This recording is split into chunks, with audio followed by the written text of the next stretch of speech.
ఇగో ఆదాయం అంతా జీతాలు వడ్డీలకే పోతున్నాయి. కాగ్ తాజా నివేదిక తాజా రిపోర్ట్లో వెల్లడించిందంట.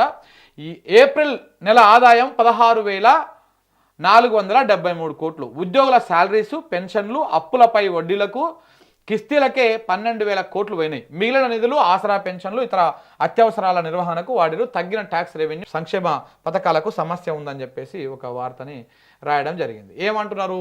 కాగ్ ఏమని చెప్పింది? ఆదాయం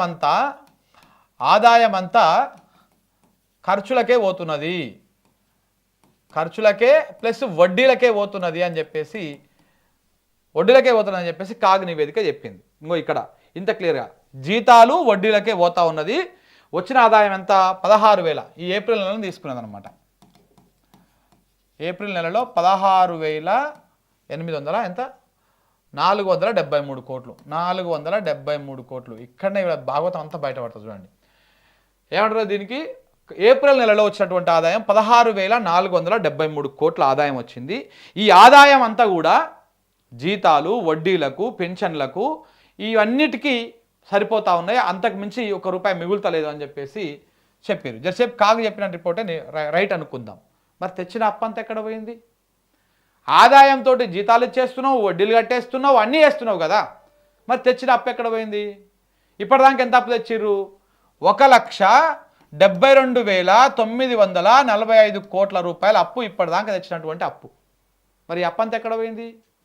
ఆదాయం నుంచే వడ్డీ కడుతున్నావు, ఆదాయం నుంచే జీతాలు ఇస్తున్నావు, ఆదాయంలో నుంచే పింఛన్లు ఇస్తున్నావు, ఆదాయంలో నుంచే ఇతరత్ర ఖర్చులు పెడుతున్నావు. మరి తెచ్చిన అప్పంతా ఎక్కడ పోయింది? పోనీ కొత్త ప్రాజెక్ట్ ఏమైనా స్టార్ట్ చేసినావా ఈ అప్పుతోటి? లేదు. కొత్త పథకం ఏమైనా పెట్టినావా ఈ అప్పుతోటి? లేదు. మరి ఈ పైసలన్నీ ఎక్కడ పోయినాయి? 1,72,000 కోట్ల రూపాయలు ఎవరి జేబులకు పోయినాయి? ఇక్కడ మీరే చెప్తారు కదా, కాగ్ నివేదికలో ఇదే కాంగ్రెస్ పత్రిక రాసింది కదా. కాగ్ నివేదిక ప్రకారము ఆదాయం అంతా కూడా ఇగో జీతాలు వడ్డీలకు పోతున్నాయి. 16,473 కోట్ల ఆదాయం వస్తే దాంట్లో నుంచి ఈ ఆదాయంలోకి వెళ్ళి ఉద్యోగుల జీతాలు, పెన్షన్లు, అప్పులకు పైన వడ్డీలు, కిస్తీలకు 12,000 కోట్లు పోతున్నాయి. ఇంకా 12,000 కోట్లు పోయినా ఇంకా 4,473 కోట్లు ఉంటాయి. ఈ 4,473 కోట్లకి వెళ్ళి ఆసరా పెన్షన్లు, ఇతరత్ర ఖర్చులు మన ప్రభుత్వ నిర్వహణ కోసము అవుతున్నాయి అవన్నీ కూడా. మరి మిగతాయి మరి తెచ్చిన అప్పంతా ఎక్కడ పోతుంది? ఏడుకెళ్ళి పోతుంది? ఇగో ఇక్కడనే. ఎందుకంటే మళ్ళీ ఇదే మాట రేవంత్ రెడ్డి గారు రీసెంట్గా మాట్లాడుతూ ఏమంటారు? నెలకు సగటున 10,000 కోట్లు తెస్తున్నాం అప్పు మేము, 10 నుంచి 15,000 కోట్లు. ఆ 10,000 కోట్లు మొత్తం మిత్తిలకే కడుతున్నాం అని చెప్పేసి మొన్న ముఖ్యమంత్రి మాట్లాడిండా లేదా? ఆ బయట కూడా చూపిస్తా కావాలంటే, కొంచెం వెతకాలి. అంటే ఎన్ని అబద్ధాలు చూడండి, ఇక్కడనే తెలిసిపోతుంది. ముఖ్యమంత్రి మొన్న మాట్లాడుతూ తెచ్చిన అప్పంతా అప్పులకే కడుతున్నా, మొత్తం 10,000 కోట్లు మిత్తిలకే కడుతున్నా అని చెప్పిండు. మరి ఈడనేమో ఆదాయంలోకి వెళ్ళి మిత్తిలు కడుతున్నారు, మిత్తిలా కూడా కిస్తీలు కడుతున్నారని చెప్పేసి ఇక్కడ రాసిరు. మరి ఏది నిజం అనుకోవాలి ప్రజలు? ఏది వాస్తవం అనుకోవాలి? తెలంగాణ సమాజం అర్థం చేసుకోవాలి.